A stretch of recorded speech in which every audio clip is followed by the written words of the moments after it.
Dear students, good morning to all of you and happy welcome in virtual online class of Masi Sevasram Inter College. प्यारे बच्चों, आप सभी लोग previous videos के जरिए grammar के बहुत सारे चैप्टर पढ़े। ग्रामर में मैंने आपको sentence, kinds of sentence, parts of sentence, the verbs, interrogative sentence and negative sentence के बारे में पढ़ाया। आई होप कि आप सभी को वे सभी चैप्टर समझ में भी आए होंगे। उस पे बेस्ड एक्सरसाइज आप लोगों ने ये भी होंगे। आज हमें जो पढ़ना है वो एक्सिलरी वर्ब के बारे में पढ़ना है। जैसा कि आप सभी को वर्ब्स जब मैं पढ़ा रहा था तो एक्सिलरी वर्ब क्या होते हैं मैं बताया था। आई होप कि आपको पता भी होगा एक्सिलरी वर्ब क्या होते हैं। फिर भी मैं रिमाइंड कराना चाहूंगा कि एक्सिलरी वर्ब किसे कहते हैं, डेफिनेशन क्या होती है एक्सिलरी वर्ब की। पहले तो बच्चों जान लो, एक्सिलरी वर्ब को हेल्पिंग वर्ब या सहायक क्रिया भी कहते हैं।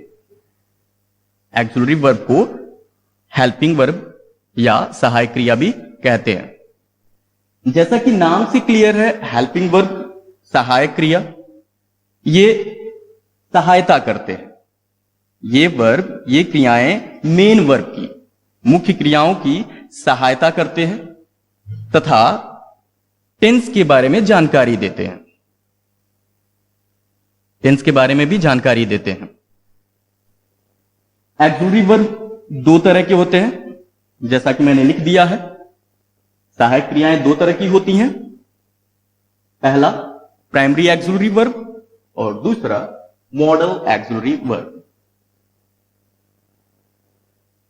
आज जो हमें पढ़ना है वो प्राइमरी एक्सिलरी वर्ब के बारे में पढ़ना है और नेक्स्ट वीडियोस में आप सभी बच्चों मॉडल एक्सिलरी वर्ब के बारे में पढ़ोगे।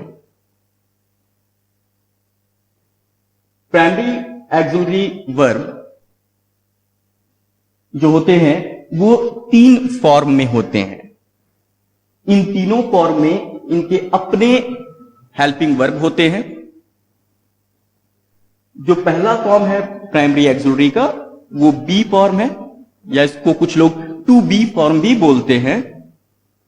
दूसरा हैव फॉर्म है और तीसरा डू फॉर्म है। हमें आज इन्हीं तीनों फॉर्मों के बारे में पढ़ना है कि बी फॉर्म क्या होते हैं, हैव फॉर्म क्या होते हैं, इसमें कौन से एक्सिलरी वर्ब होते हैं, डू फॉर्म क्या होते हैं और इसमें कौन से एक्सिलरी वर्ब होते हैं और इनका प्रयोग कहां करें। सबसे पहले अगर बोल दिया जाए he is writing a letter, he is writing a letter, वह एक पत्र लिख रहा है। तो जैसा कि मैंने आपको पहले भी बता दिया है कि आप सब्जेक्ट एंड प्रेडिकेट को बहुत अच्छे से पहचान सकते हैं। अब इसमें ही सब्जेक्ट है, इज आपका वर्ब है और राइटिंग भी वर्ब है। तो आप जानते होंगे कि इज कौन सा वर्ब है और राइटिंग कौन सा वर्ब है। जी हां, इज आपका हेल्पिंग वर्ब है और राइटिंग मेन वर्ब है। तो बच्चों he is writing a letter, यहां पे लिख देता हूं ताकि आसानी होगी। He is writing a letter. यहां देखिए, he is writing a letter में ही आपका सब्जेक्ट है, बताने की जरूरत नहीं है। अब इज आपका वर्ब है और राइटिंग भी वर्ब है। ए लेटर आपका ऑब्जेक्ट है। अब इसमें दो वर्ब यूज किए गए हैं बच्चों। तो इसमें इज एक ऐसा वर्ब है जो राइटिंग की सहायता के लिए लगाया गया है, राइट की सहायता के लिए लगाया गया है और ये बता रहा है कि जो घटना हुई है वह घटना वर्तमान काल में हुई है। इसका पता हमें इज के द्वारा लग रहा है, टेंस का पता हमें इज के द्वारा लग रहा है, तो इसलिए इसे हम हेल्पिंग वर्ब कहेंगे। तो हेल्पिंग वर्ब क्या होता है और इसका एग्जाम्पल क्लियर है। ये दो तरह के होते हैं, इनके दो टाइप्स होते हैं। एक्सिलरी वर्ब के दो टाइप्स होते हैं, प्राइमरी एंड मॉडल। प्राइमरी में be form, have form, do form होते हैं, और मॉडल में बच्चों, मॉडल में बहुत सारे वर्ब हैं, जैसे can, could, shall, should, will, could, etcetera, बहुत सारे हैं। प्राइमरी एक्सिलरी में गिने चुने ही एक्सिलरी वर्ब हैं। बी फॉर्म में जो होते हैं is, am, are, was, were.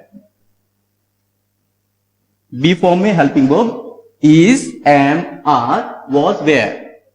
ये एक तरह की फैमिली है और ये सभी मेंबर हैं, और इन मेंबर का मालिक कौन है? बी है। ओके, नेक्स्ट, हैव फॉर्म में कौन से हेल्पिंग वर्ब होते हैं? Has, have and had. Have form एक फैमिली है, एक परिवार है, जिसमें ये सभी इसके मेंबर हैं, सब सदस्य हैं, और उनका मुखिया कौन है? हैव है। तीसरे टाइप में देखिए डू फॉर्म, ये तो काफी इजी होता है। Do, does, did. Do, does, did, ये तीन तरह के एक्सिलरी वर्ब होते हैं डू फॉर्म में। तो आप काउंट कर सकते हैं, इसमें 5, इसमें 3 और इसमें 3, यानी 11। टोटल प्राइमरी एक्सिलरी वर्ब 11 होते हैं। ओके, अब चलिए पढ़ते हैं हम बी फॉर्म के बारे में। ओके,